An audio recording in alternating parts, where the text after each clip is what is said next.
Hey, I really appreciate you fact-checking me because I want to be proven wrong. Sometimes I see debates on online and stuff, and I think like, oh, if you just had a computer, like, Was I off or on or close or? it seems like you might be right. There might be more. You can't do that much research in, Yeah. in this thing. Yeah, it's just So- too much immigration right now. Too much immigration. Okay, did you immigrate here? Did your parents immigrate? Okay, So yeah, the reason why I'm saying that, okay, I'm not LARPing. okay. Can we have a frank conversation about this then? Just like, no, you're not gonna offend me, I'm not gonna offend you. Well, be civil. Well, and I hope to inspire more conversations like this, right? Because this is what we need to be doing. And here at a university campus, we need critical-minded people questioning it. My best advice to you: question everything you're told. Sure. Everything, even question the fact that I'm telling you to question things. Can I ask you what are you studying here? You're a student here? I'm a women and gender studies major, political science and sociology minor. Okay, I have a degree in accounting and economics. Completely different departments, hey? But hey, can we shake hands and agree? Can I maybe get a subscriber out of you too out of this? Hey guys, I'm John. Welcome back to my channel. I'm here at the University of Alberta with my big blue beautiful flag showing my support for Alberta independence. And the news is that later today, Daniel Smith might make an announcement about having a referendum, but as of right now, there's still no news. So I'm walking around, seeing if I can talk to people about, well, I really want to find out if anybody signed the Forever Canada petition, because wouldn't that be a thing, hey? If that's the thing that we end up voting on. So I'm just gonna walk around and talk to people. Hey, excuse me. What's your opinion on Alberta independence? Oh, I'd rather not comment on that. Thanks, man. Okay, hey, thank you so much. Well, So, figured I'd ask the bus driver. All right. So, as of yet, I don't know. And there's a lot of discussion about if Daniel Smith is gonna deliver on her promise to uphold democracy. But you know, the Stay Free Alberta petition is held up in the courts, and so there is one valid petition on independence that is still going forward, and I want to see if anybody's willing to talk about that. Hey, excuse me, what's your opinion on Alberta independence? All right. What's your opinion? I'm just making a YouTube video about it. And I could tell. Yeah. I don't know exactly how well Alberta can stand on its own, I guess. Okay. Let's see what's your. Well, I support it. Okay. Have any of your friends talked about it here? You go to the university, I'm assuming, right? I do, but I just I'm taking a course here now to try to transfer. I don't really go here. Oh, okay. Yeah. Okay. Yeah, I mean, I support it, but right now there's two petitions. Okay. There's one that's should we stay forever in Canada, and there's another one, and that one passed, and the premier could decide to make us all vote on that. And there's another one that's actually like, do you agree that the province of Alberta should cease to be part of Canada and become an independent state? So there's two competing petitions here. One of them's held up in the court. All right. I do have one opinion. Yeah. Alberta is the most conservative province of Canada, right? Yeah. I will say the focus on cutting funding for education and for healthcare Okay. is a little bit alarming, Okay. and therefore I would say that Alberta being its own country in a way is a little bit scary of an idea for that reason. Yeah. Does that make sense? Well, it totally makes sense, and I mean, I get that. I haven't heard this. They're proposing to cut funding. What is this? I'm pretty sure that is a thing. Oh. I can look it up right now. Oh, okay. Well, yeah, I'm like I'm not gonna you can look it up if you want. I'm not disagreeing, but my thought is, like, as an independent country, we would be able to fund all of our services better, right? We'd be able to boost our economy. Not want to fund like things like education and Right. stuff. They try to cut funding for this. Okay. So it's interesting, like, you think of this as a conservative movement. I see it more of as like just a movement for Alberta, because in an independent republic, we would still need to have an opposition. A left and a right would be present. Yeah, well, the movement itself is conservative because most people voting in favor of that are conservative. Okay. Yeah. Okay. Yeah, no, I mean, I guess that is a stereotype, and you're probably right. Let's just be honest. Yeah. Yeah. Well, I don't think it's a stereotype. I'm pretty sure the people that were voting. Yeah. It wasn't a proper vote, right? It was forgot what you call them, but Or you're trying to a petition. the opinion, right? Yeah. Of Yeah. People, right? Yeah, and so the last stat that I saw is that it's about 65% of the UCP members, people like paid members, support independence.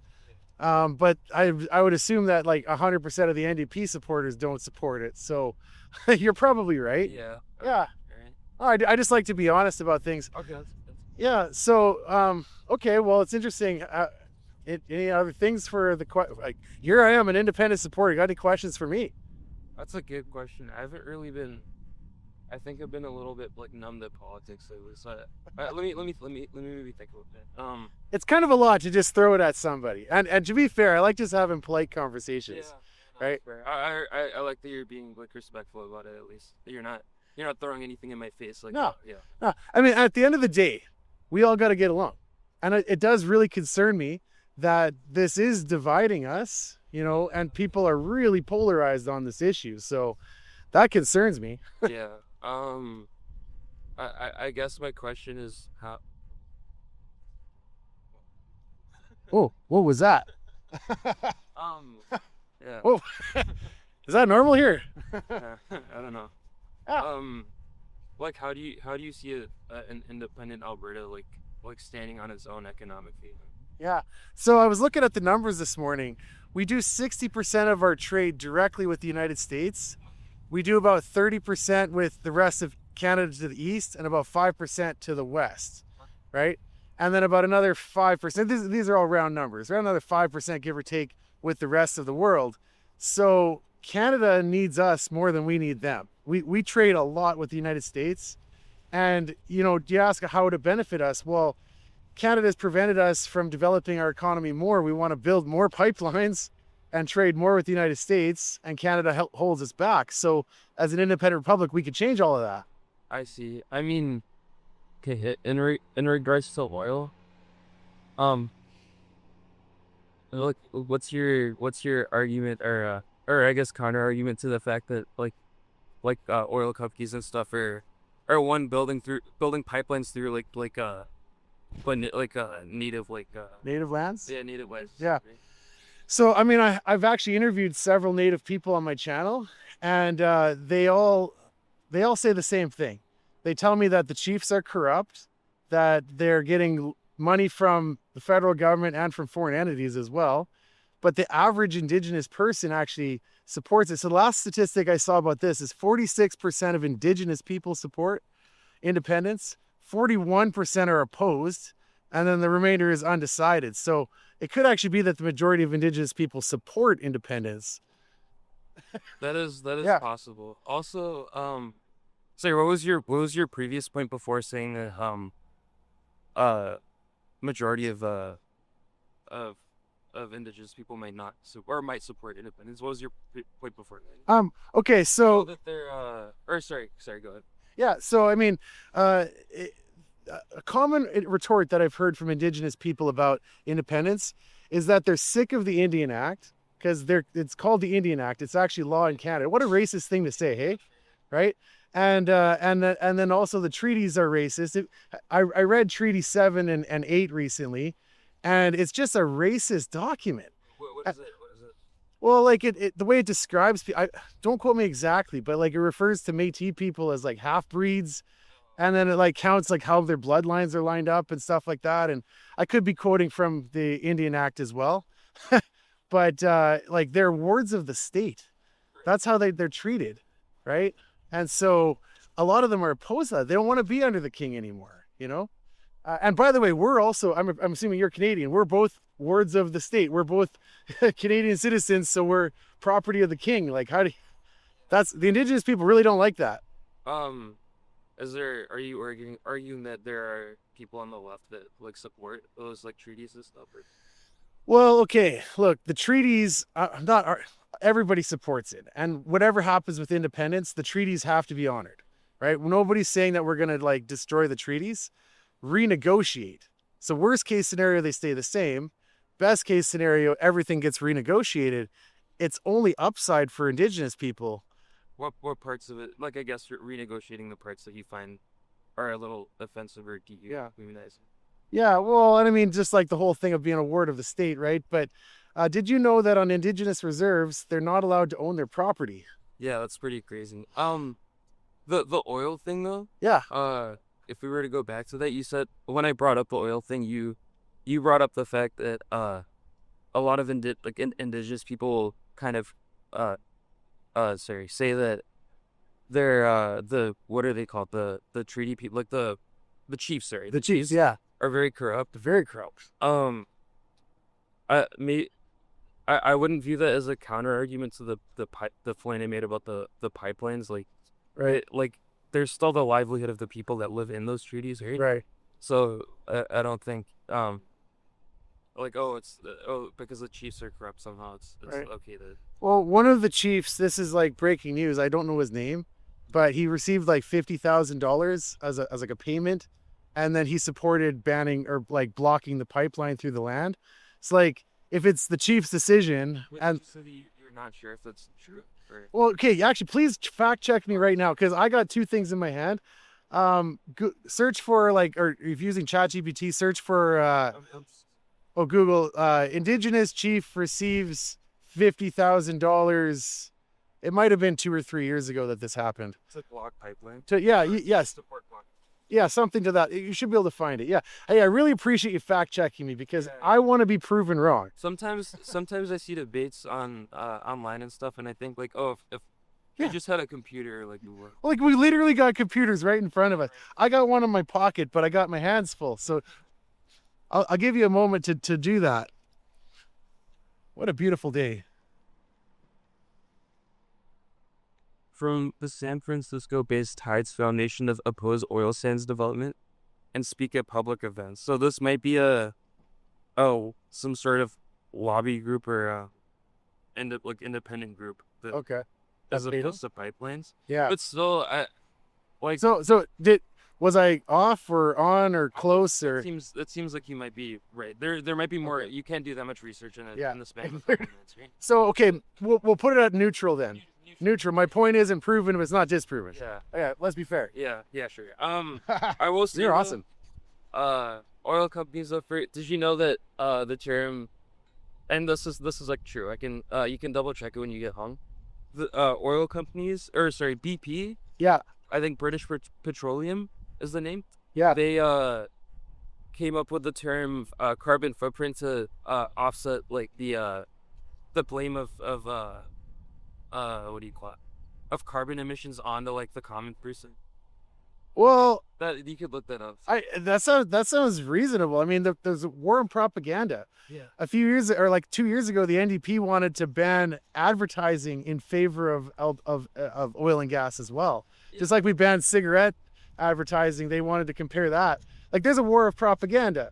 I don't think it's a war, because Like there's it's science on only really one side, if that makes sense. Like most people in academia would agree that like carbon emissions are not good for the environment, and it is mostly like oil companies, things like that have like the most detrimental effects on Okay. You know, I can grant you this. And the thing that I think about though is like we're not going to get off of oil and gas. And if the solution then really is to like deindustrialize our civilization, that's going to have a huge impact on people. a lot of those movements. So they do have an idea of how to like create jobs for those people that are in oil or gas. Yeah. You know, I would actually love to live in a world without oil and gas. If we had an actual alternative that had no impact on the environment, it seems like the trade-off is no oil and gas. Okay, we go back to like you can't have any of this. All of this was built with oil and gas, right? And not necessarily. Also, I feel you need to do your like. It was built. Yeah, sure. It was built off of being able to use oil and gas for plenty of things, right? Yeah. I wouldn't make the claim that you need oil and or like society like needs like oil and gas to be prevalent in society, right, or anything of that sort, without really knowing if there is like, or doing the research into whether or not we can convert our like natural or our energy, the way that we source energy into like more renewable sources of energy. Yeah. Yeah. So Well, unless you know for a fact that you need oil and like also because I feel like that's almost a defeatist mindset as well. If you think that oh, because I can't really imagine a world without oil and gas, we shouldn't be looking or doing like hold the on, reason why we I'm definitely not saying we shouldn't be trying. And I'm a believer in cold fusion. I think we're only a couple years away. We're always a couple years away. But hey, here's a thought though. Right now there's wars happening. There's Iran, right? And Russia. And like these countries are massive oil exporters. And like Europe is still forced to buy oil from Russia as they're paying the Ukrainians to fight the Russians off, right? And it's like, wouldn't it be nice if like Canada was selling oil to Europe? They need it, right? And it's like Canada has the highest environmental standards in the world. When like maybe you don't agree that it's very good, but we have the highest standards. Yeah. And then as far as Indigenous, we have meaningful relationships with Indigenous people for producing oil and gas, meaningful relationships with the communities. define like being for Okay, I will do that.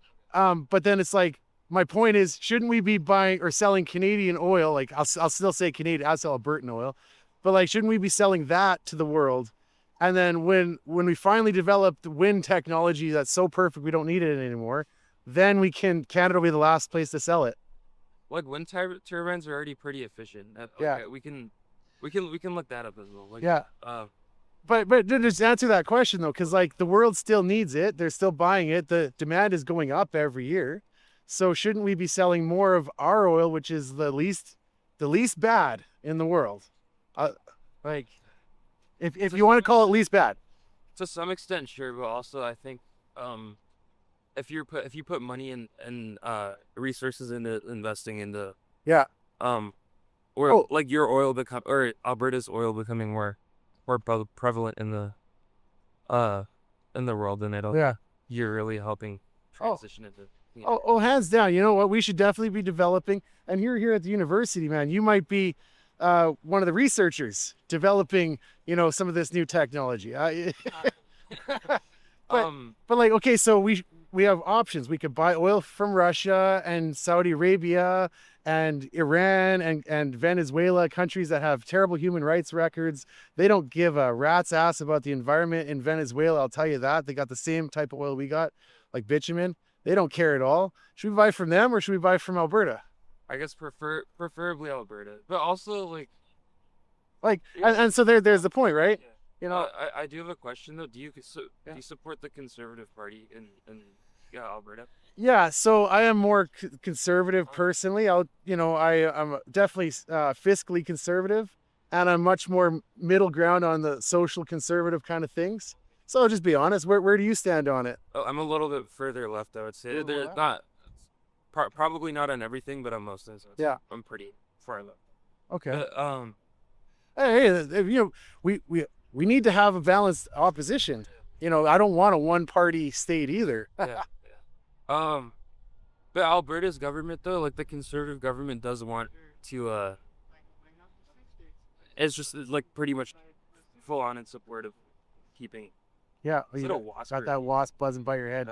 No. So here's the thing about independence. To bring it back. All right, here's the thing about independence.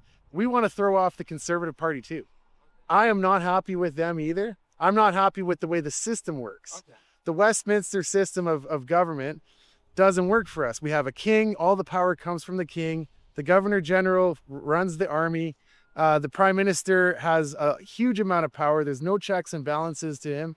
They can just write an order in council and take away, billions of dollars worth of guns from people, right? Just as an example, right? They can just do that. They have that much power. I like a republic, right? With balanced checks, presidential veto, a system like a Senate and a Congress that balance each other out, something like that. We can do that. Yeah. What's your Well, yeah, no, that's good. Sir, I'm zoning out like a little bit. I'm a little tired, but You've been studying so much, man. a little bit. You don't have to keep talking to me if you don't want. No, it's okay. I do have to go in like a Hey. couple minutes, but it is like I think that's very like it's much less alarming knowing that you care about those checks and balances. Because you see a lot of I do. conservatives and stuff, especially in the U.S. like Yeah. trying to what's the Well, okay, so here's the thing about checks and balances, is they work for both sides. I wouldn't want a conservative government with all the power, or a liberal government with all the unchecked power, right? But we can, like, Alberta independence is about redesigning our whole system from the bottom up, right? Coming together, having a constitutional conference, deciding what rights do we want to have. Like, have you read the Canadian Charter of Rights and Freedoms by any chance? Yeah. So like for school? for school, the first clause in the Canadian Charter of Rights and Freedoms says that they can take away all of our rights as long as it's like reasonably justified, is how they word it. But like, that basically means we don't have rights, because when the politicians decide, oh, free speech isn't reasonable, all of a sudden they take it away from us. Yeah, I mean, it depends on how they enact it too, I guess. Yeah. Because there is like, so I don't know your opinion on like what happened with like COVID and stuff. Yeah. But say for example, you do believe that it was just like an actual pandemic and stuff. Yeah. And that masks like were a protective like Okay. a means for protecting people. Yeah. Yeah. Them kind of opening a mask mandate is like reasonable, because people's judgment on their own, people are very different all around, right? Instead, people's judgment on their own doesn't really you can't rely on that when people are so different, and some people might just choose not to wear a mask because of natural variations in how. Let's agree in principle on that, right? There's one other thing though. During COVID, right, they censored the internet heavily, and right now they're continuing to censor the internet. There's new bills coming out, and so my concern is free speech, right? And here's a counterexample. So during World War II in the United States, there was an actual, I think it was either Nazi party or Communist party, right? And they were holding marches in the streets, and like you see how that would, like, during a war. Yeah. Hey, you want to come over and talk? Hey, during a war against the other side, right? And it was still allowed to be. They took free speech so seriously in the United States that they even allowed that to happen. But in Canada, we just crumbled so quickly. Like, it's like we don't have free speech. I've been like zoning out on this. How? Like when what happened? Well, okay, so in extreme situations, I guess you could say take away rights, but how extreme does it have to be, right? Like, okay, does a pandemic justify censoring the internet? Like, well, I wouldn't say I guess that was the Liberal Party that was doing it. Like, I also don't agree with that, right? Like, I just think, like, if the people who kind of understand that stuff kind of agree, then like society is kind of in agreement. Yeah. But it goes both ways. I was thinking about bodily autonomy, right? So the issue with masks and vaccines, I guess, is bodily autonomy, right? It's like, it's my body, my choice. You can't tell me to stick a needle in my arm, right? But then the extreme on the other side, if you want to test this logic, is like conscription. If there's a major war, it's an extreme event, conscription. Are you okay with just being forced into the army? Well, no, because there's a logical, like, logistical, like, there's a difference between those two things, right? One is like protecting people from. Okay. This is in the hypothetical where we know for an absolute fact that like COVID wasn't some sort of like schemer. Yeah. Conscription is something where you're forced to support a war that you might not agree with. But you're probably gonna die, or there's a good chance you're gonna die. So it's like, but it's not even that. It's just you don't have control over your body. Yeah, exactly. Like, your body is the property of the state. You have to go fight and die. Or your body is the property of the state. You have to take an injection. It's kind of the same thing. It's just a slightly different example. Yeah, well, the situation is different because it's supporting a war you don't agree with. In the other situation, it's like protecting. So I'm actually kind of arguing against myself, because I'm saying, like, in an extreme situation, I guess there might be a reason, but I would still say no. Bodily autonomy. You can't even conscript people. Is how you would kind of counter me. So which side do you like sit on then? I guess. So I think it's my body, it's my choice. You can't tell me what to do with it. Okay. You can't conscript me to the army, and you can't tell me to take a vaccine. But if it's just like, say not you, but say there's someone, say there's a situation where there's I think an important point to make is like the freedom to see that information about what COVID might do, for example, like what you like all those like academic journals and stuff, they're all public research, right? Yeah. I think what do you call it? There is a big difference where with COVID, for example, say there's someone that doesn't have the people's judgment. Like there's different levels to people's judgment. Right? Yeah. Say there's someone whose judgment doesn't like match up to being able to process or understand the fact that what is it? Like COVID, like vaccines, things like that, are safe. You can read the research yourself, or you can have it communicated to you in some way. Okay.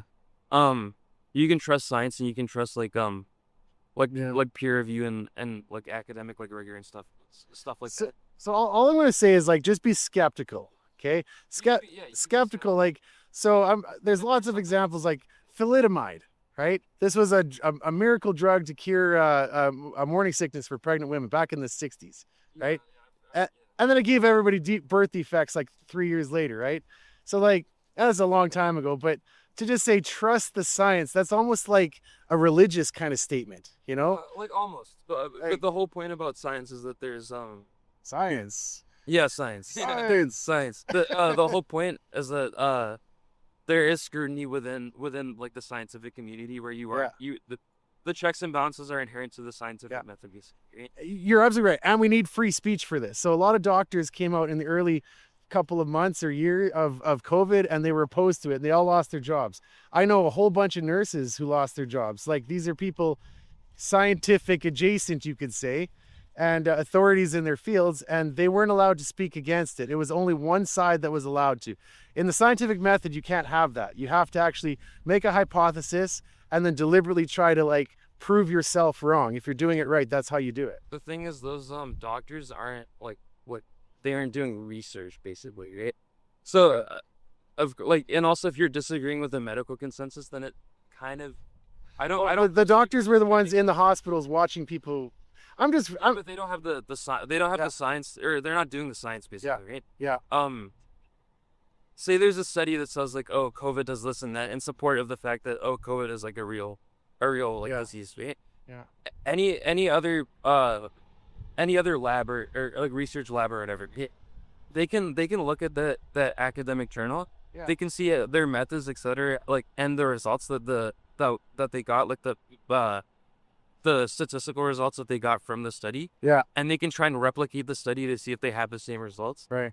All of these labs are independent. And they do choose to like scrutinize for that exact reason, right? Yeah. So it isn't up to doctors and stuff to like, they can question it. Yeah. But it is up to like there's a reason why there's medical consensus around the fact that COVID wasn't some like fake disease or anything. Well, okay, I'm not actually arguing any of that, actually. Like, COVID's a fake disease. But I am intrigued by the idea that this is a problem, you know, about how to, because there's a point when it goes from science to politics. And that's what happened in COVID, right? Is there was science happening, I'm sure of it, but then the politicians had to make decisions and the judges had to make decisions. And the media was running with one narrative, and that was influencing everybody kind of from the top down. And there was a reason why they were running with the narrative. Yeah. Also, like, okay, you're saying that you weren't arguing that, but then earlier you were saying like, oh, but there, or you were just saying that there were people that were fired from their job, etc. For well, that is a fact, and I know people, sure right? That's true. Yeah. I don't know how often that was happening, although I do know. Yeah, it happened enough. Yeah, sure, yeah. Yeah. But like, still, it's like, what side do you sit on if you're saying like, oh, I guess, because you're not necessarily agreeing or disagreeing with me, but you are acknowledging that there is a point to make that. Yeah. If COVID were fake, for example, we would kind of know that, right? Yeah. No, so I guess the point I'm making is like, if we want to be serious about science, then we have to say the people opposing the conclusion still need to be able to say why they oppose it. And Yeah, sure. you know, Okay, and I that's can- what I can that buy it. that's where it went political, because they weren't allowed to even say they oppose it, you know. And but you know, that's an interesting kind of test study. I don't know how in a free and independent republic if we could fix that, or if it would be the same problem, because the scientific community's supposed to be not political, but they always become political. Well, like, You know? like a lot of the time it isn't here in England. Yeah. Right? Yeah. But, That's interesting. I don't know. Yeah. Like that's kind of just where I like opposite, I guess. Like, Yeah, no, that's a good discussion. Also, I think it is like a lot of the time, like in my opinion, the way that I saw it go down is like it became political when a lot of people on the right like refused to wear masks and get vaccines. Yeah. But Well, so I don't remember the exact stats. We can again Google it right now, but I think it was like 85% of people in Canada just immediately started wearing masks without hesitation. And so, but here's something that surprises me because I've been around a little bit longer than you have. And I remember when people on the left used to be all the ones about like, don't put vaccines into me, right? And there was a big shift actually where now the people on the left are all like for vaccines. Something changed. well, yeah, like political parties, like or political affiliation changes all the time. Right? Yeah.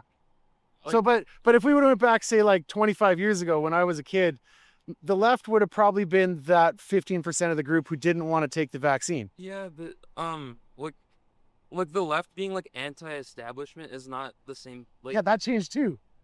eh, Because now the left is all like big government and They're like not pro- centrally I don't planned everything. they're not pro-government though. They're pro like trying to enforce or not enforce or what I don't. That stupid wasp is back. Yeah, He's I can scare it wasp. well, I just leave him. He'll be fine. Yeah. Okay. Right. What was I gonna say?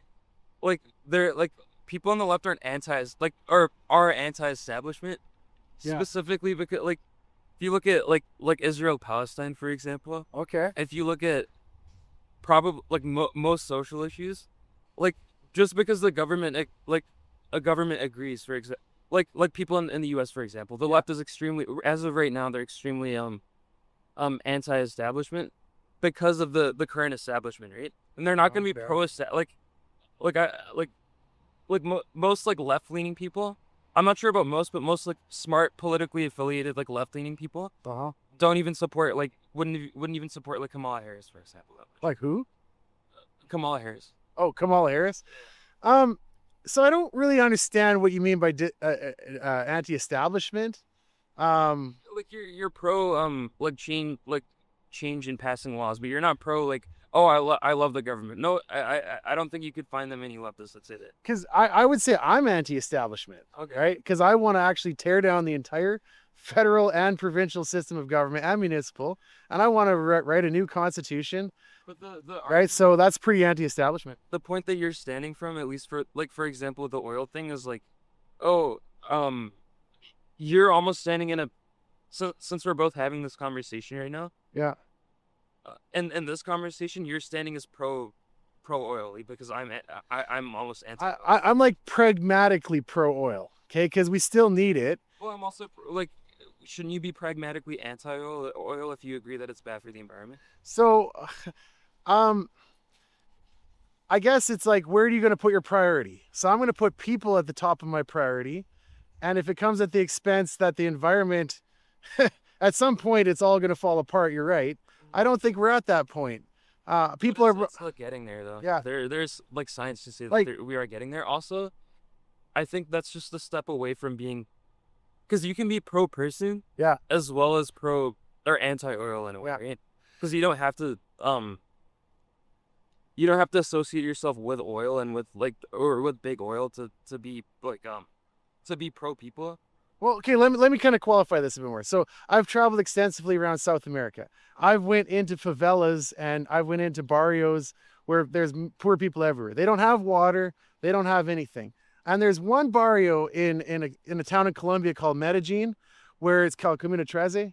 And walking through that barrio, I see everybody's got air conditioners and they've got water hooked up because the economy is starting to grow in that neighborhood for various other reasons, not linked to anything I'm talking about here. But I see it's like whenever people have access to more cheap energy, their quality of life goes up, right? People are able to go to school and get jobs and you know, like even like 100 years from now, if we're still relying on big oil to like. but like, okay, 100 years ago, we didn't have abundant cheap oil like we do now, or energy. And we were all living in poverty. Like you and I would be eking out a bare minimum living. You'd be working with your bare hands. So would I. So like shouldn't we be looking for an alternative then? I don't Yeah. like. We should be. Yeah, Yeah. so then why, like, you shouldn't be pro oil if we're looking for an alternative. So, and this is why I'm pragmatic, right? Because right now we still need it, but yeah, invent the technology and we'll get off of oil. We'll still need plastics and fertilizers though. The technology to like reduce our reliance on oil doesn't like with big oil. So like when you think oil, you probably think in cars, right? But try to think fertilizer. Without natural gas, we wouldn't have crops. Yeah, but you have to replace everything at the same time, for example, right? Well, I guess. Yeah, and Yeah. also I guess all I'm saying, the only hill I'm dying on here is if the world wants to buy oil, they should be buying oil from us because we have the least bad. I'll grant you that much. We'll call it the least bad. I would say it's good, but we'll call it the least bad. yeah, but Right, it's like, compared to why- all like- the others. That's a pragmatic like- approach. Like, why are you calling it good? Like pragmatic just means like this is like, okay, we got to do something. Our options aren't all perfect. We got to pick an option. We'll pick an option that is like the least bad. That's kind of a pragmatic approach to that. But generally, your stance is pro. You're sitting from a perspective where you're kind of, without doing much research. For example, you're sitting from the perspective of there aren't that many options for oil to become less prevalent. People should be buying oil, things like that.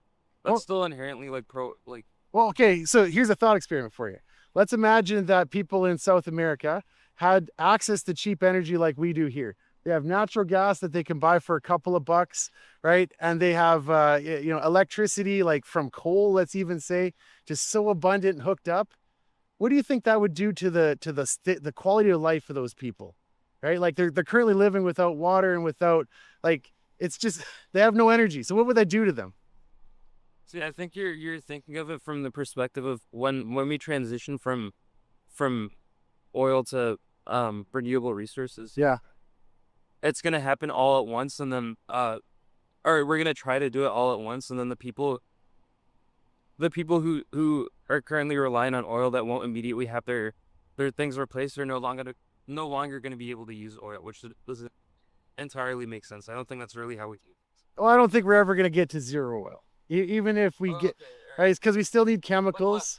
We still need plastic, right? So, but my only argument is like, if you're going to buy it from us. Don't buy it from the Russians, the people we're at war with. Don't buy it from Iran, the people that we're effectively at war with.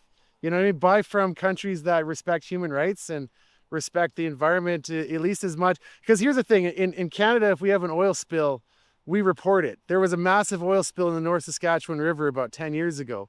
It affected 100,000 people. Okay, it was a terrible disaster. And we reported every bit of it. We cleaned the whole thing up and we're still paying out on it. But that happens every day in Africa, in Middle East. They don't give a rat's ass about it. Yeah. So who do you want to buy oil from? You know? Yeah. Do you support the war in it? Okay, well, this is really getting off topic, but I'm all for conversations.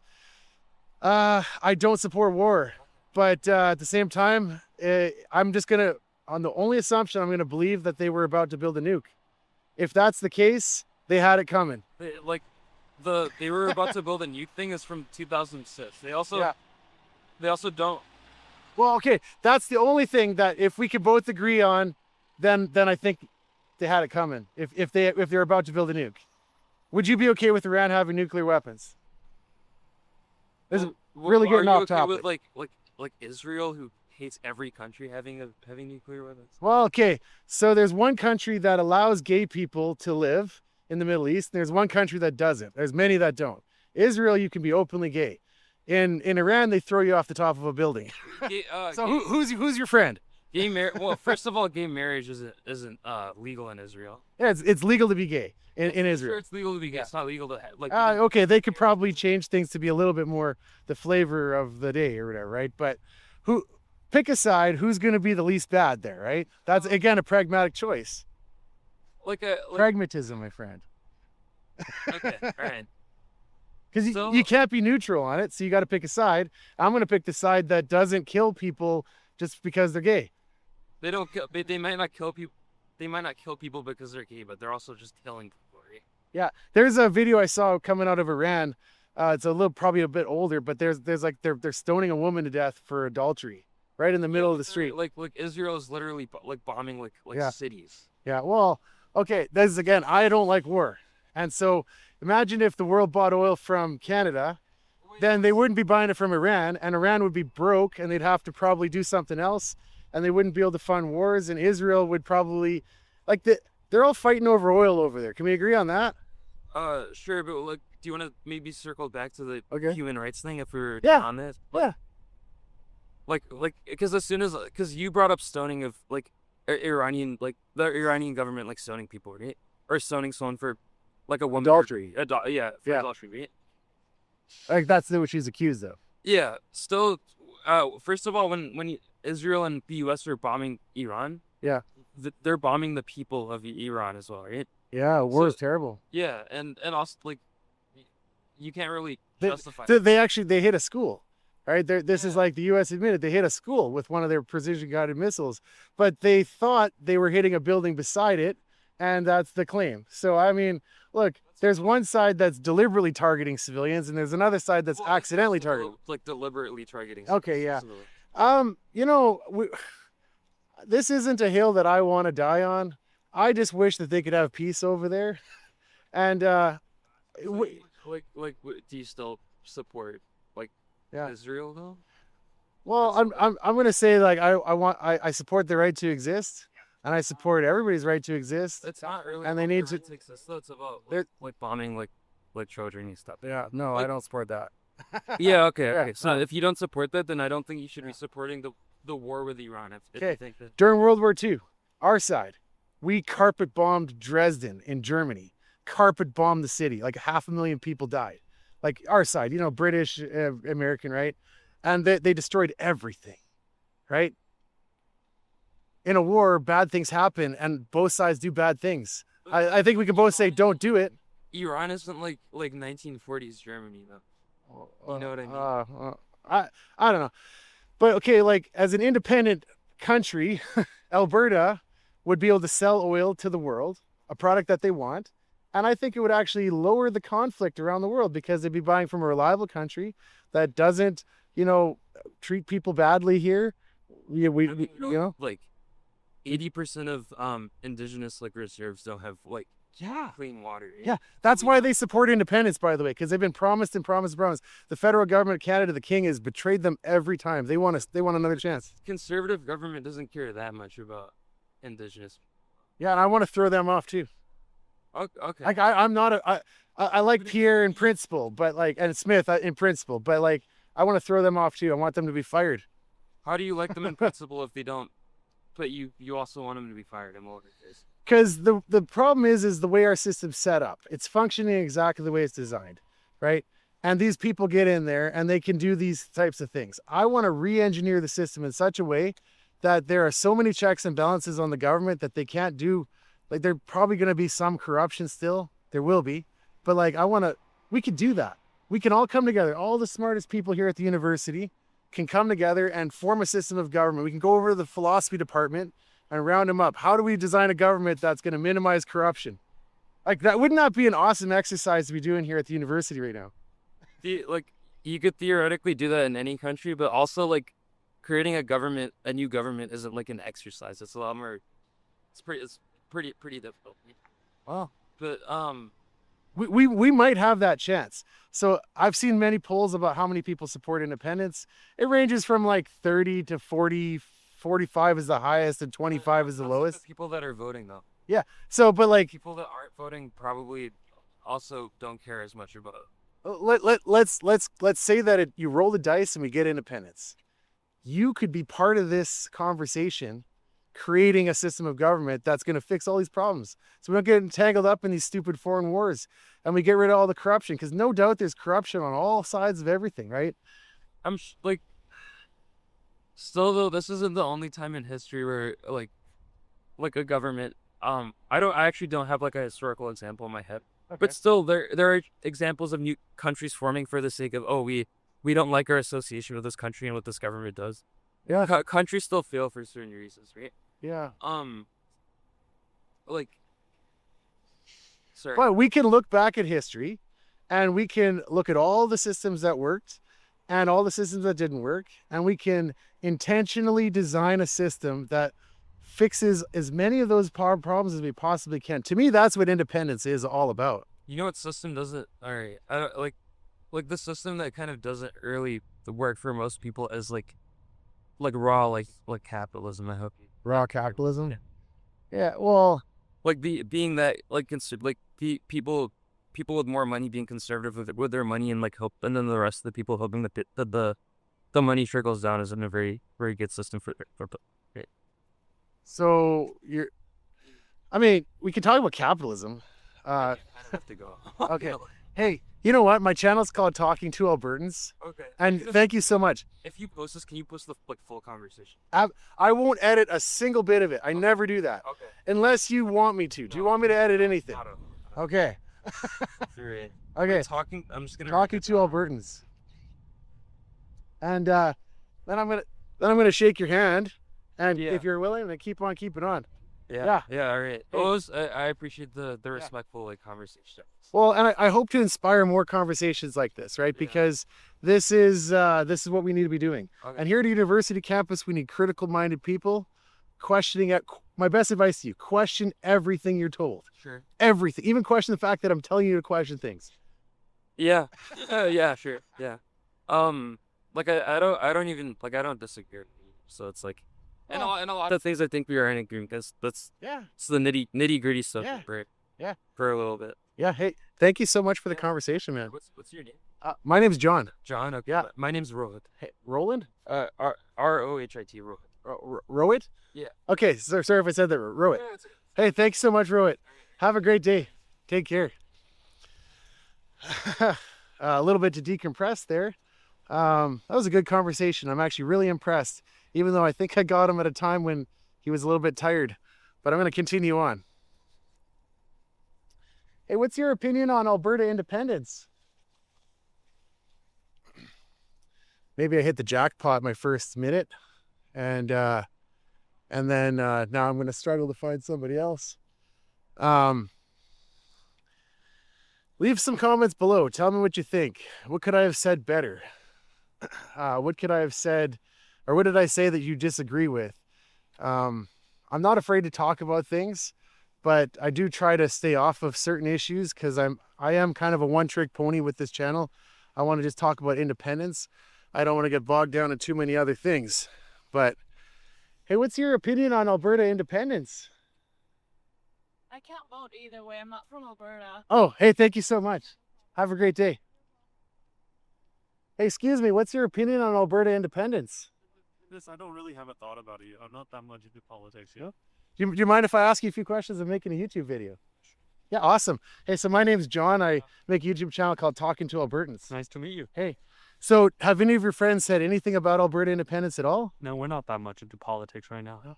You're at a university, my friend. No, Critical thinking. but politics is that one thing where everyone's like, there's so many thinking, it's so controversial. Yeah. So if you say anything, you're gonna get flagged for it. And Okay. Are you afraid then to have a political opinion, or is it, because I believe you probably do. I don't research more. I'm like, okay, this is cool, but I don't care enough. Whatever happens, happens. Yeah. I don't have that much big opinion on thinking about it. Yeah. Have there been any protests here or any events? Like, they're always demonstrating here, I'm sure. No, not that I remember. No, for the one, I'm actually new to this uni. It's my first year here, Okay. but I don't remember anything happening. Okay. What are you studying, if you don't mind me asking? I'm studying education, Education. secondary education. Okay. Yeah. And you're gonna be a Math high school math teacher. Math teacher. Oh, Hopefully high school, but junior high can work. I went to University of in Calgary, and I got a degree in accounting and economics. That's nice. But you know my opinion on it at the end? Huh. If you don't get a job in that field, it's kind of a waste. Really? Yeah. What made you have such an opinion? Yeah. I mean, I still have actually student loans that I pay off. I'm just taking my time on it. But like, I think a lot of what they stuff into the degrees is actually just filler and fluff just to make these buildings prettier. Yeah, I'm think really so, too. cynical about it. I think so too. I could have got all the things that I needed to learn to be an accountant in 2 years. Easily. Yeah. So you think it's a waste of money? I think half of it was a waste of money for sure. It feels like it right now. Yeah. Yeah. What do your teachers talk anything about independence or politics? Do they have any opinions they express? I mean, unless you're in a politics class specifically, then I guess I'll talk a little bit, but not like saying this is my opinion, this is my opinion, just like the Yeah. general information you would give. Yeah. And that's it. Are the because I was talking to another guy here, and he said that the independence movement is stereotypically conservative, and I'm kind of like, I want it to be more neutral for everybody. But what do you think about that? Do you think this is stereotypically all conservatives, or? I would assume so, yeah. Yep. It is all conservatives because what if I remember correctly, this is how unfair Alberta is being treated. Yeah. As a country. So, and mostly since the last voting, Alberta is mostly a conservative province. Yeah. So, Yeah. yeah, I guess so. Well, yeah, we've always voted differently. From my perspective, though, it's like I want to throw off the whole system of government. I want to throw off the federal and the provincial and the municipal and completely rewrite the Constitution, completely rewrite our system of government, have checks and balances. I'm about to hit somebody. No, you're good. You're good. She thought she was going to get hit, but you Oh. didn't win it. I always got to watch behind me when I'm doing this. I don't want to smoke people. But like, okay, let's imagine then. If we were going to fix some things in our government or make them better, what do you think we could do? I don't know. I mean, what we could do is depends on the previous prime minister and how accountable he is. Okay. So, for example, Justin Trudeau, he messed up really badly, and now we're still paying the repercussions for it. Okay. So, I think the system itself, is good, but it depends who we choose and how they're dealt with. Yeah. Because, such as Pierre Poilievre, considering Trudeau wasn't worth it. Yeah. And was it worth it now thinking about it? So I'm going to get in trouble if I tell my viewers this, right? I actually voted for Trudeau the first time. People did. I mean, in Alberta, you don't vote for the prime minister, but you know what I mean? I voted for the Liberal because I was like, let's get rid of first past the post. Trudeau promised that and we didn't get rid of it. Okay, so my camera just shut off there. I like first past the post now, but I voted for him on a couple of issues like that, like real systemic change that I think would make a meaningful impact on how democracy works in this country. But of course, we didn't get that. We just got the one promise for marijuana, and then we got everything else, you know?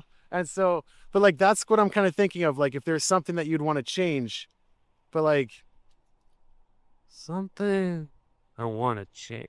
Well, firstly, it has to be like, not government-wise, but I think this is the common sense. It's just pricing overall and inflation in general. Yeah. I think like the main common thinking, I don't know, it's just what I heard, so this could be completely wrong. Yeah. It's just too much immigration right now. too much immigration. Okay, what is... Okay, so we used to have a points-based system. I'll give some context. My wife is from Venezuela. I'm sorry, it's not offended. No, it didn't offend me at all. And can I, like, did you immigrate here? Or did your parents immigrate? Okay, So, the reason why I'm saying that, okay, I'm not LARPing. okay. Can we have a frank conversation about this then? Just like, no, you're not going to offend me. I'm not going to offend you. We'll be civil. So I agree. There is too much immigration, but we need controlled immigration. There needs to be a reason to come here, right? And quotas Before we get back to time. and you come on. Let's go. Okay, maybe. Okay, and like you come here there's a reason to come here, and you come on a stay a student visa. That's a contract that expires. It's not a guaranteed path to citizenship, you know. And then you can leave, Simple as that. right? Yeah. You know. And so, but now it seems like we're opening up the doors, and I've heard a lot of students actually they come on the visa and then they overstay it, and then they say I don't want to go back, and they claim refugee status, and that locks them in for 10 years, and then they're in. You know. You can't tell if they're in or not. And you can't tell. And so, you know, look, my generation, it was always rude to ask somebody if you're Canadian, right? I don't even like to do that. In my mind, once you immigrate to Canada, you're a Canadian. Yep. You're 100% Canadian, just as much as any other Canadian. And Canadian is not an ethnicity. But, It's like a place, you know? Yeah, Like you're one. If you're in the country, let's say you got a permanent resident, you got a citizenship, you're Canadian. Like, Yeah. We accept you, you know? Yeah. But like if you're coming here, let's say, I got like temporary area to be here just Yeah. for a temporary period of time to do a temporary thing. Yeah. And then I'm just staying here because I just want to stay here. Yeah. Because I don't like my other country because it's not as good as this country. Yeah. And I don't know how to feel about that one. yeah, exactly. So, okay, now I want you to explain. It's like too much immigration. Tell me more about that. Yeah, it feels like this. I heard that this could be wrong, but I heard they're trying to reduce it as well. Did you hear about it? Well, I mean, I guess there's talk. I haven't heard if they're trying to reduce anything or not. But when I think, this is just my opinion, and everyone can have different opinions. Yeah. What I think currently is we should lower it, obviously, and reduce the inflation by quite a bit, because right now it's too much. One, like, is Yeah. $1 plus for gas. Yeah. That's a lot. Yeah. And like reduce immigration. And then when we're stable again after this recession and we're back into a boom period, Yeah. then we can come bringing them up. Yeah. Well, yeah. I mean, we need immigration. Like, it's a good thing for our economy, and be selective about it. I think we have the right to decide who comes in and how many come in and who has. I would say deport all the criminals. If you're not a Canadian citizen and you commit a crime, you should just be immediately out of here. Yeah. Like, and they're not doing that. There've been several incidences in the media I've heard about where it's like the guy does something heinous, and he's still here. And he's still here. You know. Because like sometimes he just he doesn't get that much of a treatment, like jail maybe for a little bit, but he's back in the streets after a while doing the same crime. Yeah. And so perspective as my wife, right, is like whenever immigrants come here the proper way, and then the other ones come here improperly, that reflects bad on the other ones. And then there really a lot of frustration about that. Because all immigrants aren't bad. It's just there's I don't know if this is the majority or minority. Yeah. I'm not that educated on this. Yeah. So this is my just opinion. Once again, my opinion.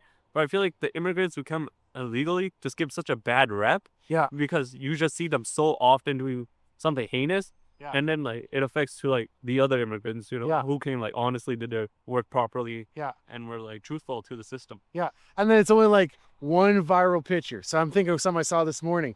There's a bunch of guys, they look East Indian, and they're holding up like AR-15s, and they're somewhere in Surrey. And then they're just like, they're posing with the picture, and it's like going all over the internet now. And I'm like, okay, one little group of idiots ruin it for all the other ones. Yes. You know? Because it's just you don't really see that many on social media specifically. Yeah. Like you don't see that many people, right? Just going here and say, oh, it's just these one group of people. It's just not everywhere. You see these groups of people so often that you must presume that it's just everyone now. Yeah. Yeah. Yeah. Well, and so that's a real detriment to the immigrant community. And so what would you say then? Should we act? I think it's coming. So This guy needs. Yeah. Wait. Oh, sorry. Okay. He was waiting for us over there. Sorry about sorry about that. that. So I'm actually really surprised that you said that though. So, tell me a little bit more. What are other people saying about this here? I mean, you could. I don't know the majority of it. People, again, this is just my opinion. Yeah. And it's like what I've seen, and like Yeah. you can look at like such political streamers. Yeah. They have such controversial opinion. Yeah. Like for me, I'm not that much into news. I just watch a little bit of news and watch some of the streamers say what they think and whether I agree or not. As simple as that. Okay. Everyone has conflicting values. Yeah. But the thing is, sometimes there's an opinion that is so morbidly incorrect, Yeah. and then you're like, this is not how you think. It's just you're just doing this for like just I don't know, just doing this just for the sake of just being in the marginal big groups that are getting marginalized or something. Well, and so I'm also worried about fraud, Yeah. right? And so I see in the States, right, Nick Shirley, he's a YouTuber, you've seen it, right? He's finding all this fraud, and it's mostly one immigrant community that's doing it. And so then that's just getting labeled for all of them. But if that level of fraud is happening in their immigration system, it's happening here too. Yeah. We're not immune to that. We're not immune. It's just that wrong people at the wrong time. Yeah. And not just they're just giving a bad rap. That's all you need Yeah. to know. And that's Yeah. where the communities are. Like Yeah. some people are just chill, Yeah. Like any other country, like you can go to every country has like those certain amount of people that are just not supposed to be there. Yeah. But then you see these people appear so often and so much that you think is part of the entire community, which is not. Yeah, no. And I'm really opposed to stereotypes like that as well on all sides, right? Even for white people, European descent, like stereotypes don't really help anybody. So I've traveled around a lot in other countries, Latin America mostly. And when I go there, I speak Spanish. Puedo hablar español. But no, it's like, I'm just saying it for I don't know, to be an idiot. But like, there's no expectation of that here in Canada. I guess so. You know? Yeah. Like that So a lot of people in this independence movement see independence as a way to take back control over immigration, because right now we have to accept whatever we're told from Ottawa. We just have to take it, right? But if we become an independent country, independent republic, we can set our own rules about who immigrates here and how much. And like, that's the only way. If we wanted to fix the system, we would need 7 of the provinces to vote in favor of us, and Quebec would still have a veto. We couldn't change the Canadian system. We have to break it and leave it. That's our only option. But the question is, after we leave the Canadian system, are we just going to be solely alone, or do you think Trump's going to go after us? Ooh, okay, this is a good one. So if the U.S. wanted to take us right now, we'd be look. They took Iran in like what, 2 weeks, like effectively. They would take us in 2 days, or in a day. It would just be like, how much gas does it take to drive everywhere? That's all it would take. I think we do have the most gas, Yeah. and oil next to Iran, I think. Yeah. Yeah. And now, I am definitely not a 51st stater, and very few people in this movement are. There's like a small group of them who are 51st states. I wouldn't want to trade, Ottawa for Washington. That would be, to me, the same kind of idea. But at the same time, the Americans are our best friends. We do all the business with them. We're economically aligned with them. We should be more militarily aligned with them. They're our allies. They're our friends. And I just want to be the best friend, but independent from them. I guess the thing is that if we are independent, it's kind of like weird to think about it, Yeah. If we are independent, then we have to change a lot after that. And that might just affect a lot of people. It will. It will affect a lot. It will. And I don't know. It's just such a big movement, big concern that everyone I feel like it's not explained what we will do after, Yeah. So like we're saying, we want to separate, but I never heard, or I'm just uneducated enough Yeah. to say, what will we do after the separation? Just because you want to separate, you got to think about the future as well, right? All right, we're separating, then we need our own government, a different government from the parliamentary system. Yeah. We need our own budget and all of that stuff. Because our money is like, we are given money from the major head, and then our budget will be reduced a lot. Yeah. So like, what are we going to do after that? Yeah. And then who are we going to trade with after that? Are we Yeah. going to trade with Saskatchewan next? Are we going to trade to other countries? Are we going to trade with USA? So like, what are we going to do? Yeah. Let's go down that thought experiment then. So Alberta leaves, and we become an independent republic. Saskatchewan's going to join us very soon. They're already having their movement, and there's a lot of support. And if we leave, they're coming with it. They can decide what they want to do, be their own independent republic, but they're probably going to join us. Quebec right now, the Separatist Party Quebec, the polls are showing they're showing a majority. If they had an election today, they would likely to win a majority, and they're promising to have a referendum again in 2029, give or take. And so Quebec's probably going to leave right away. So then there's nothing left of Canada, right? Like the big major province is gone. Gone. Yeah. Quebec or Ontario just is what's left of Canada. So then I imagine probably BC is going to break in half because it's such a divided BC. The liberal Lower Mainland, that's it. Everything else is almost exactly culturally aligned with Alberta. So they're probably going to join us. And there's our Tidewater access if it means anything, And I feel like, all right, yes, then we'll be stronger than Alberta just going on its own. But as you said, you think the referendum would happen in 2029, right? For Quebec, but I imagine like if Alberta voted in this fall to leave, I think things would speed up a lot quicker in Quebec. Yeah, I guess at this point it's just a wait to see approach now. Yeah. See like, will the government do anything about it? Yeah. Are we just gonna like it's a marinating time. We just gotta wait and see, because the more closer they are, the more like anxious they would be, and to give a better result, saying, okay, if you separate, we will do this so you won't separate, Right. and like if we separate or make threats for separation, it depends what they do next in the next few months. Yeah. It really does. Well, here's something to watch out for then. So today, Daniel Smith, my viewers might see this after the fact, but today Daniel Smith is going to make an announcement about if there's going to be a referendum or not. That's what everybody's anticipating, because there's 2 petitions. There was one that for forever stay in Canada, and there's one like just the wording's different, but they're both independence questions. And it's kind of ironic because the one group that was like, their question was, do you agree that Canada or Alberta should stay in Canada forever? And then the other question was like, do you agree that Alberta should separate from Canada to become an independent state? It's effectively the same question, but it's worded differently. Yeah. So the one group is allowed to go through, and Daniel Smith is expected today to be making an announcement. So the thing to watch for then is if she doesn't, with 2 petitions, the 700,000 people between the 2 of them, then that is, I think, democracy's over in Canada. Yeah. You know, Yeah. like if that, and so to put it in perspective, on a good election year, we have about 3 million people vote. So about one quarter, you know, or about 1/3, almost 1/3. yeah, wanted to have this. And so, Then you have to consider the other 2/3. Do they want them, or they're just like not paying attention enough to it? well, okay, so I was actually a canvasser collecting signatures, and the process was like doing exactly this. I walked around with a little book and just went places, and a lot of people had to turn away because they didn't have their IDs on them, or because they didn't have, you know, they didn't have their address on their ID. That was another qualification.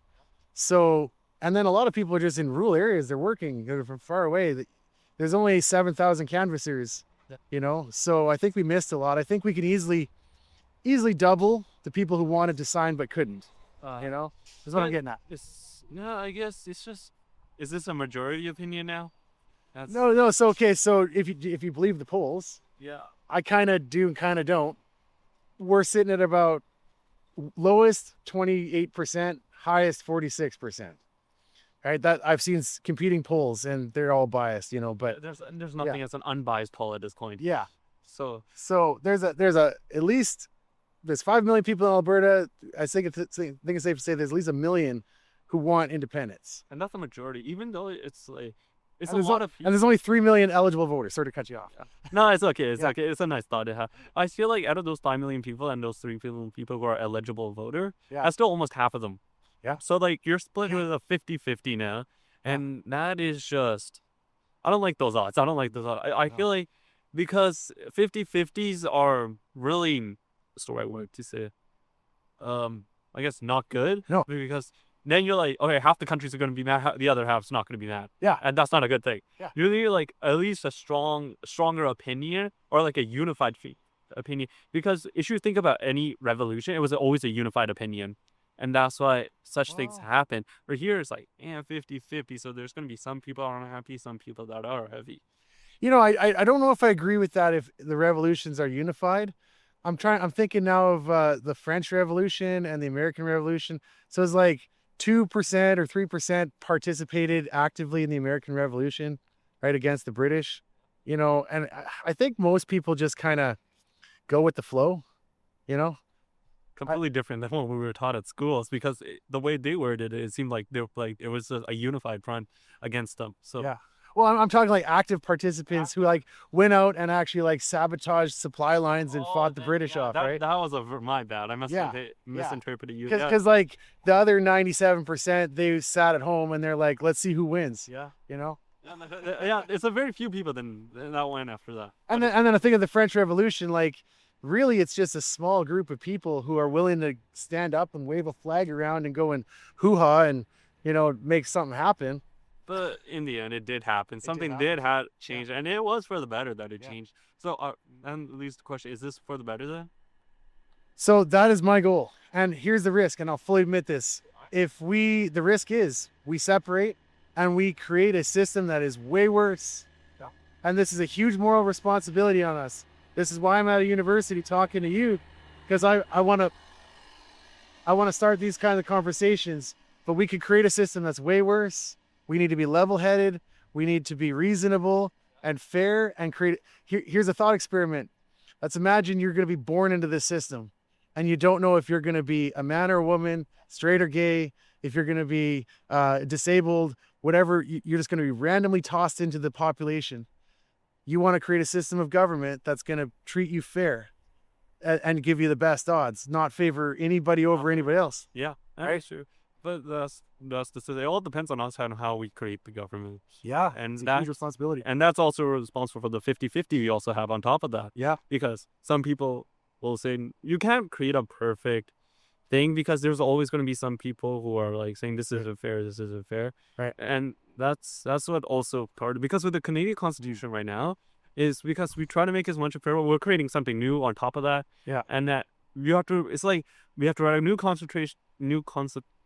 So new new government Constitution. Yeah. constitution. Sorry, Yeah. new constitution and new laws, new everything. Yeah. It's like making a country out of scratch, and that's gonna take a lot of time, a lot of effort. Yeah. And like the thing is, if let's say we do separate, let's say for example, we separate tomorrow, the new state Yeah. would not be like fully developed until many years later. Well, okay. I mean, I guess there's historical precedent to this. How long did it take the United States to come together after their war? I don't think it took many years. It took. I think I don't think it was years, but it took some time. it took time. Yeah. It's obvious it took much time. Yeah. But like now we have all the information in the world. Actually, I know a little bit about Colombia and their revolution. The Simon Bolivar, he was the revolutionary and he kicked the Spanish out. Yeah. He went to England and France. He spent a lot of time in Italy. He studied philosophy and all the different systems of government. And he wrote extensively about, now his system failed because he didn't get it together, right? But, he had limited access to limited books, limited resources. We've got the entire University of Alberta, all the books, all the library, right? And the internet and ChatGPT. We could put together a system that would just be like way better. I believe we could do it. Yeah, is that a popular opinion? Yeah. Or is that just a minority opinion right here? That's the question. Well, I mean, I think it's a reasonable opinion because like, okay, let's say you and I and 25 other people here are all going to get together and we're going to sit down and we're going to just talk about this and agree to be reasonable. And we're just going to argue, sitting in armchairs. And then at the end, we're going to write down our ideas and argue some more. Yeah. And then we're going to make some compromises and then sign our names to the bottom of it. And that's our system. Yeah. Well, I mean, we have to get the general population to vote on it too. It sounds good on paper, but as normal, it might be more troublesome than it sounds because nothing goes expected as planned. There's always some unexpected results that could always come out. And like those results is like, how do we face those unexpected results, Yeah. And with that also depends on how we make the government as well. Yeah. I've been thinking about unexpected results, right? And so let's say we get 55% or 51%. That's a very slim majority, right? That means that when we have our constitutional conference, we're going to have a lot of people joining it, just being pragmatic, a necessity, and they're going to be trying to sabotage it, and they're going to be against everything, and there's going to be a lot of concessions that have to be made. And so you're right. I think we do need a big majority, and that does kind of weigh heavy on my heart. Yeah, it's because first we need a big majority. Yeah. Because right now it's a 50-50 on top of that. Then we need also a big majority for the Constitution. Yeah. Then we also need a big majority on every law we make. It's just we need a lot of people agreeing on the same things to make these happen. And do you think that's honestly possible?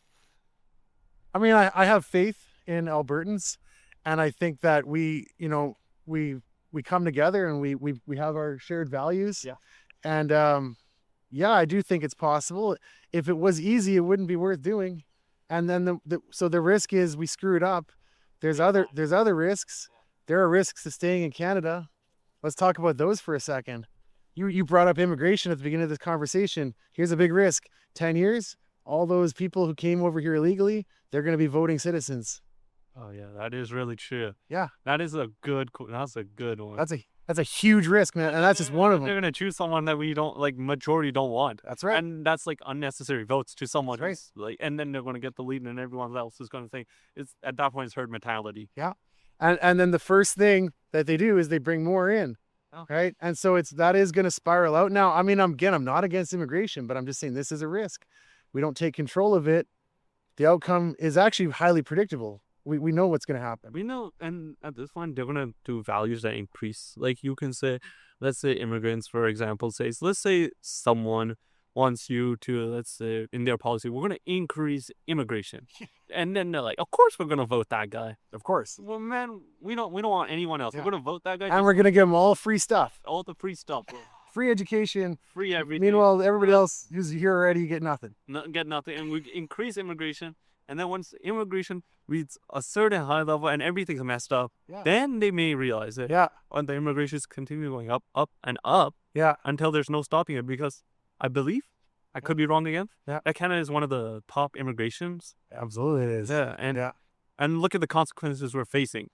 right now. It's a lot. Some people are just thinking, we shouldn't go outside. Like for me personally, right? Really? Let's say I want to go to point A to B, right? Is it worth going to pay at point A to B if I have to pay, if I use a certain amount of gas?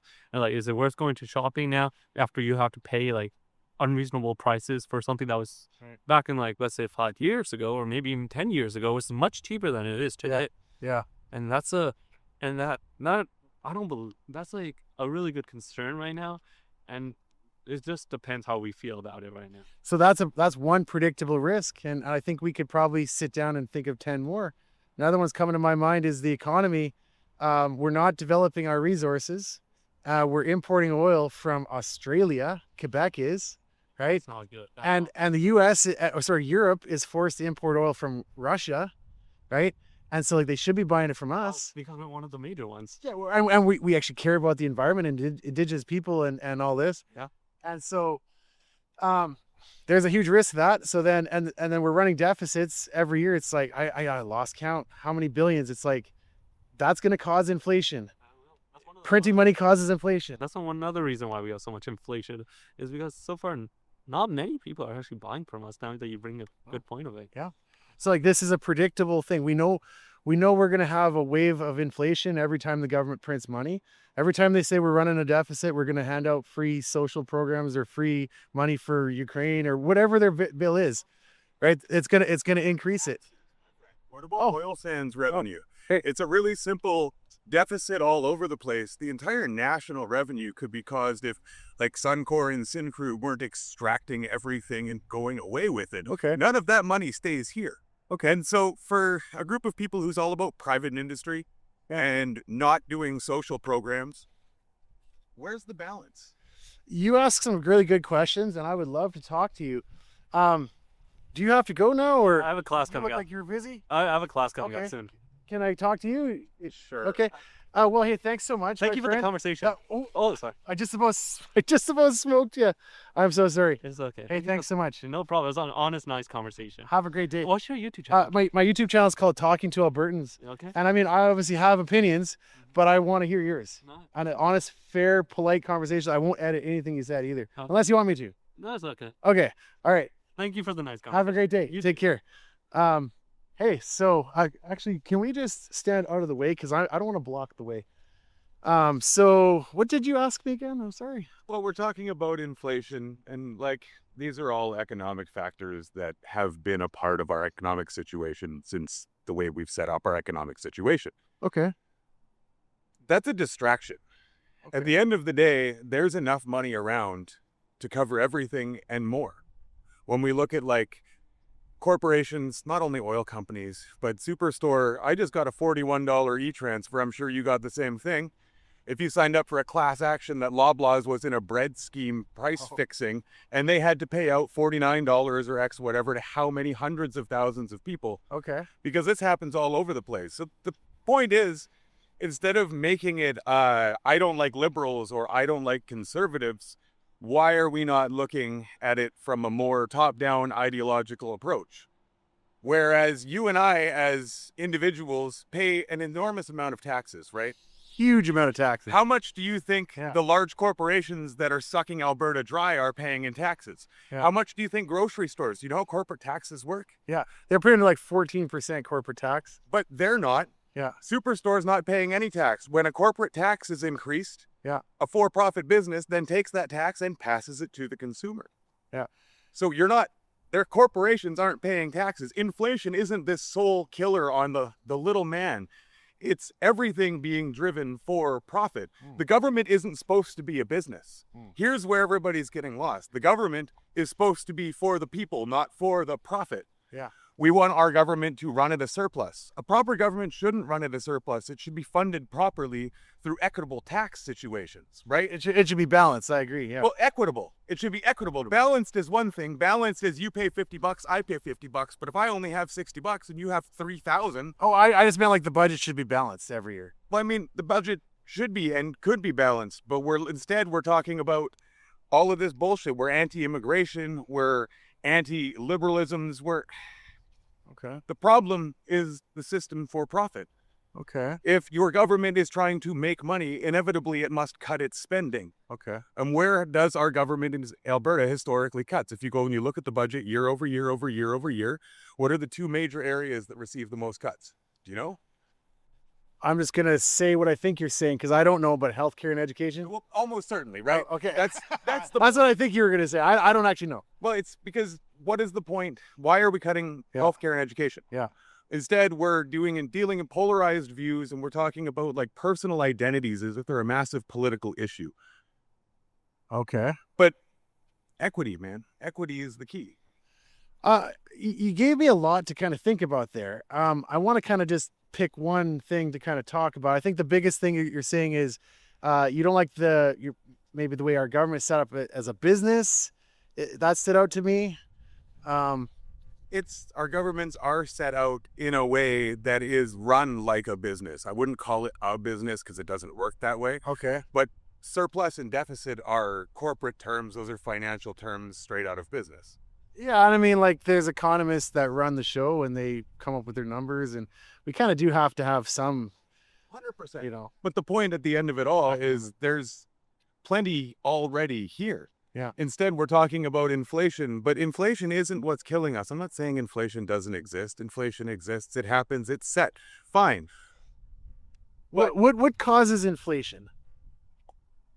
Isn't that just the question, right?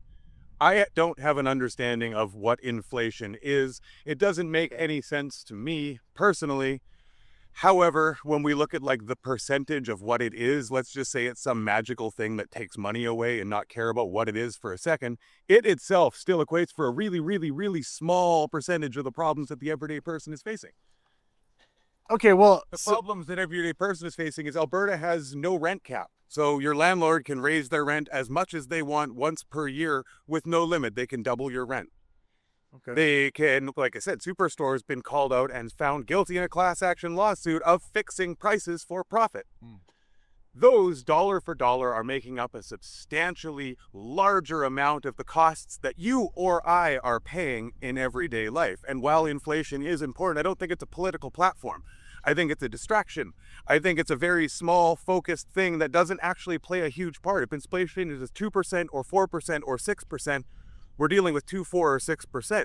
Groceries have gone up. Like, what were groceries like 5 years ago for you? Yeah. Well, so there's two perspectives on inflation. I'll give you the one that I disagree with first. So inflation is just the mere increasing in prices. And economists measure that and they're like, prices of a basket of goods goes up, then they say that's inflation. So it's just counting, did the prices go up? The way I actually agree with it, this is Adam Smith's, his perspective. Inflation is when the monetary supply, the money supply increases.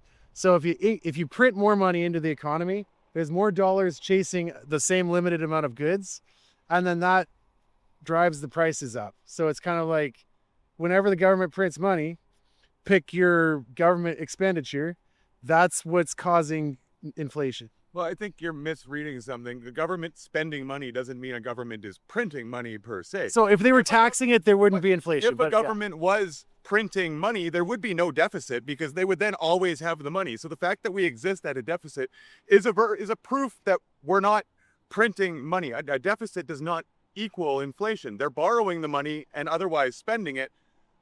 But I digress. So okay. A balanced budget is when they have revenue sources that can pay for the expenses. So the big one is taxes, but there's lots of revenue sources that the government can draw on. And if all the revenue sources equal exactly what they're going to spend, that's a balanced budget. When you go over it, then that's a deficit. Correct. But And then the not- government prints money to cover that. Not necessarily. Not If- necessarily, you if could they also print- borrow if it from they private printed sources. money to cover it, that deficit would disappear because they would no longer owe the money. So Oh. the fact that we exist on the deficit means it hasn't gone anywhere. They might Oh, be, sure, okay. in different language, they might be printing money at the same time, but they're definitely not printing money to cover that deficit because then they would just have we need 3 billion, we can print 3 billion. There would be no deficit. Yeah.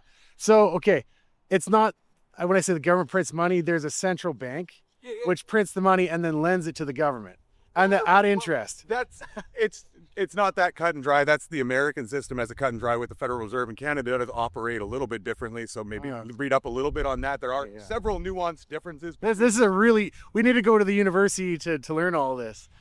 But like, well, I mean, that's the whole point. That's Yeah. the whole point of being here is Yeah. to learn. And when you walk around and you look around and Yeah. we see all of these different perspectives, that's Yeah. where you're going to Yeah. learn from, right? But hey, so my stance, I come here, I'm pro Alberta independence. That's what I'm trying to always kind of get back to. And I'm curious about what people's opinions are on this. And I want to kind of go down a bit of a thought experiment with you. So if we could fix the system, because you seem to have some pretty big ideas about that, in an independent Alberta, that would give us an opportunity. So what would you want to fix? How would you fix it? There is no fixing the system. No? No, let alone the idea of separating Alberta from Canada is the most asinine and ridiculous thing that I think could possibly be being discussed. So then the alternative is the status quo, Well, which you seem to have a lot of problems with. But it's not binary like that. You're taking one thing that's massive and on a giant spectrum, and you're saying we either have to do it this way Okay. or we have to do it this way. Okay. That isn't how anything works. Nothing in this world is a binary. Okay. So to say it's yes or no is almost always going to be a falsity. There is no yes or no. It's not independent Alberta or doing things exactly as they are. So I circle back to the idea like, I'll grant you that. That's a fair point, because we could fix Canada. So how would we fix Canada?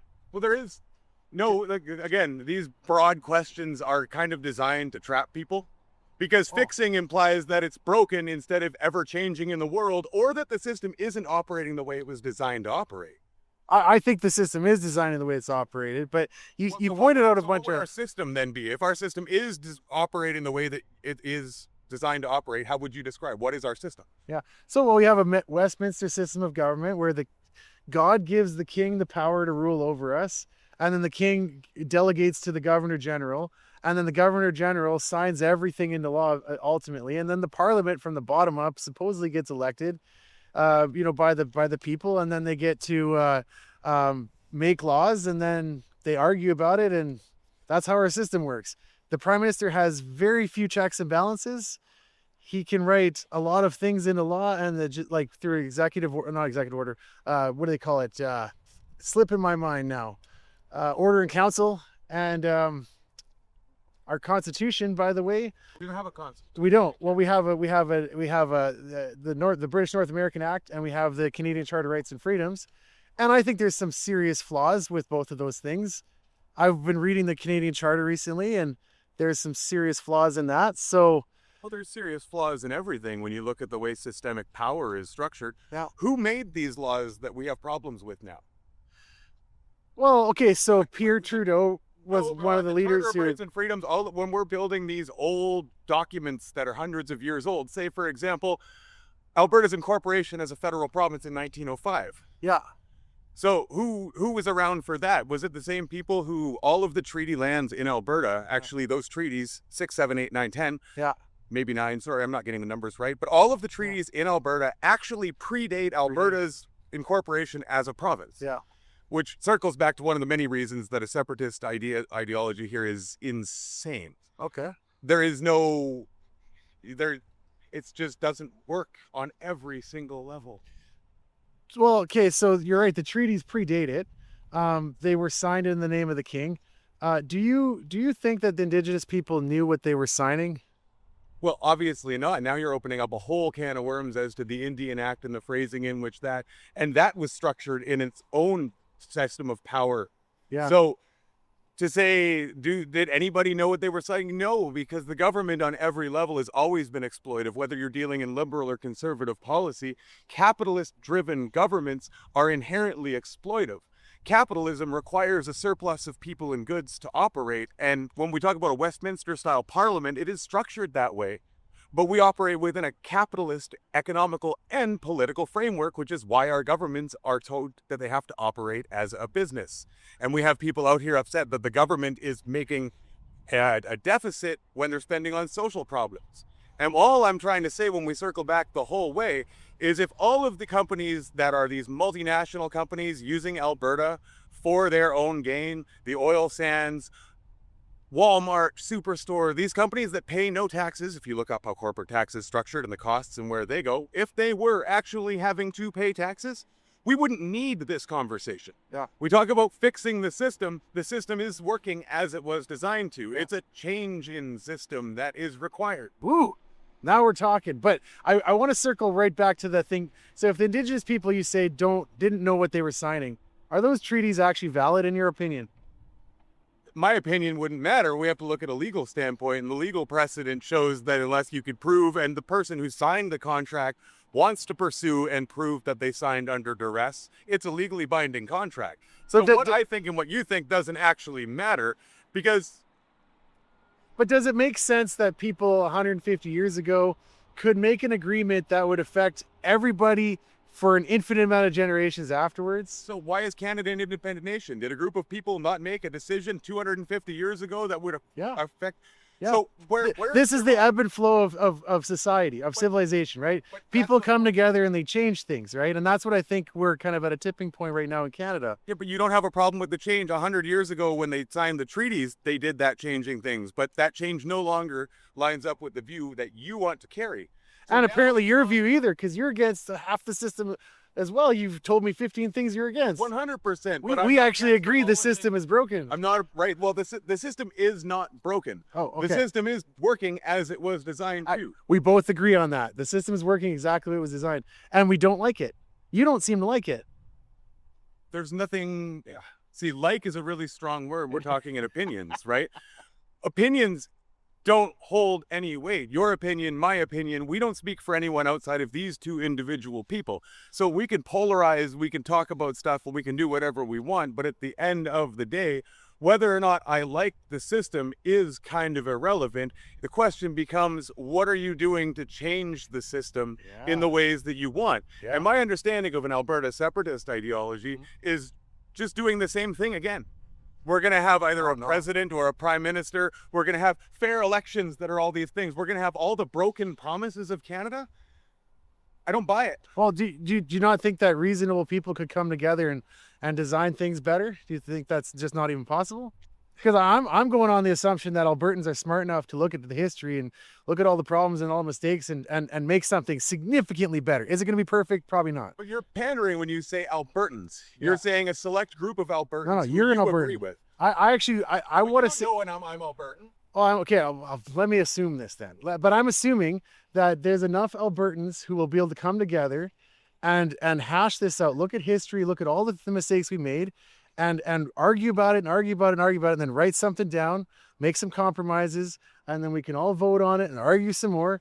And then at the end, we can make a system that's way better than what we currently got. Yeah, but what happens in 100? What happens in 100 years when you were wrong? Then they change it again, and that's the prerogative of every generation. That is how civilization ebbs and flows. Is you're speaking for all of Albertans, and you don't understand what Albertan even means. Albertan is a sub-identity, Yeah, we're getting into identity politics, which is the problem. Because you're saying Albertans when we're supposed to be talking about like humanity as a whole. Okay. Who's an Albertan to you? Are people here on work visas Albertans? Are people? If you're a Canadian citizen and you live in Alberta, you're Albertan. If you're a permanent resident, if you're a refugee and you've been here for 5 years, and so. No, if you're a Canadian citizen and you live in Alberta, you are Albertan. Albertan is not an ethnicity. It's not a religion. It's not a language. It's not a culture. Albertan is a shared mentality, what you're saying is to be Albertan, you have to adopt in and be assimilated into Albertan culture when you get here, because you're supposed to adopt this shared ideology, is what you were just saying there, right? No. So when let me flip this around on you though. Albertan, we don't want people. What you're saying, it sounds like you're saying that you don't want people who aren't Albertan in Alberta. Are you Albertan? Can I just ask you? I don't identify with a place. Do I live in Edmonton? Like, are you a Canadian citizen who lives in Edmonton? I am a Canadian citizen who lives in Edmonton. And you don't want me to call you Albertan? It isn't a matter of... I'm not trying to pigeonhole you here. I'm trying to find common ground. But the point is, you're missing the point. It doesn't matter if I want you to call me Albertan or not. Yeah. It's the phrase Albertan, and you're saying Albertan is what you're calling Albertan. And there's a large, significant portion of the population who would say what is Albertan is different from what you think Albertan is. I'm so glad you brought this up, because this is something I've intellectually struggled with myself. I feel like Albertans need to we need to figure out what this actually means. So, and I've struggled with this. What does it mean to be Albertan? What does it mean to be Canadian? Right? Can you answer that one? What does it mean to be Canadian? Again, that's identity politics. Because being Canadian is an identity. A nationality is an identity that you have to claim for it to be valid, right? So what does it mean to be a Canadian? From its very definition, it means to be a citizen of Canada. To be a Canadian has a legal definition, which is to be a citizen of Canada. And I mean, I gave you a legal definition for Alberta. Well, there is no legal definition for Alberta because there is no such thing as an Albertan citizen. No, well, no, but you only get Alberta health care if you're a Canadian citizen, you live in Alberta. Correct, Right. but there So is there's no a legal legal. definition. There is a legal criteria. And but there is no students that go here are cheaper if you're Albertan than if you're from somewhere else. It's like there is a legal Correct. definition. You move to Saskatchewan, you get a Saskatchewan health card. You don't get a Saskatchewan citizenship. It is a jurisdiction that exists. But what I'm saying is, on a national level, there are citizenships. Yeah. So to be Canadian, to be American, to be French, to be from France, those all carry direct meanings, legally speaking. You are a legal citizen of that country. There is no legal Alberta citizen. You do have to have an address in Alberta, but if you take that away, if you don't have an address in Alberta, there's a lot of stuff that you can't. So those who don't have addresses but live in Alberta technically aren't considered Albertans. So, okay, look, but kind of get into the philosophy of law then. If people don't consent to a law, then the law actually isn't a law anymore. People consent to laws. The idea that we exist in our system is founded on the idea that we consent to be governed because the Yes. government will protect us from the natural world. Well, we have to consent to be governed. That's around 1600s. That's the Industrial Revolution. That's when all of this started changing. Consent to be governed was in exchange for protection from threats. And we still operate on that same system, the democratic system, all of that. That's the political system we identify with. Right. So that, if the people aren't consenting to be governed, you've consented to vote. You've consented to do these things. And now you're not consenting to be governed because you didn't get governed by the person you voted for, which is the problem, because But everybody has that prerogative, right? If I don't like the government, then I can speak up about it. And if enough of us don't like it, we can change it. That's how this works. there is a mechanism in place by which you are already allowed to change it, and it hasn't worked. Yeah. But there is another mechanism, because Quebec has tried to separate twice. The Supreme Court said secession is legally possible. Alberta is just like Quebec. We're a province. If enough of us vote, we can leave legally in Canada. And then we can redesign a whole system of government. And I hope to have you at the table for that, because we need to have a balanced conversation. If it was all just, right-wing people sitting at that table, we would probably screw it up really bad. But that's who generally is being spoken about as Albertans. So I do have to get out to my class, but the idea here is that Albertan has been made synonymous with conservative right-wing values, and therefore we run into a problem. We're no longer consenting to be governed because it's a left-wing, more of a centrist government than anything. If anything, at this point, Mark Carney's a conservative, but we're not going to get into that one. Super conservative politics out of the Liberal Party right now. And Can I ask you, what are you studying here? You're a student here? I'm a women and gender studies major, political science and sociology minors. Okay, I have a degree in accounting and economics. Completely different departments, hey? But hey, can we shake hands and agree? Can I maybe get a subscriber out of you too out of this? I don't subscribe to shit, man, let alone something that I know is harmful. Okay. I can do a simple. But I mean, would you say I've been civil? I have an ethical standing belief that what you're doing out here is predatory. By putting people on camera, there's a whole other thing. Anybody who's willing to be on the camera gets it. Lots of people walk by. Lots of people give me the finger. You've been so gracious, and I just like to show that back to you. I'm actually really gracious. I like that you took the time to engage with me. You gave me some really good things to think about. I appreciate all of that. Thanks very much, man. Have a good day. Hey, would you shake my hand? Have a good day, man. You totally got me there. Hey, thanks so much. That was a good handshake. Have a great day. I always like to just be gracious to people. I'm probably gonna have to cut this video into 3 shorts maybe. Please leave some comments below. You're probably a little bit frustrated that I don't counter everything that everybody always says to me. Part of my calculation is I want people to keep talking. I'm also looking over my shoulder, looking around, trying not to be too distracted while I make these videos. But I hope this one was kind of educational.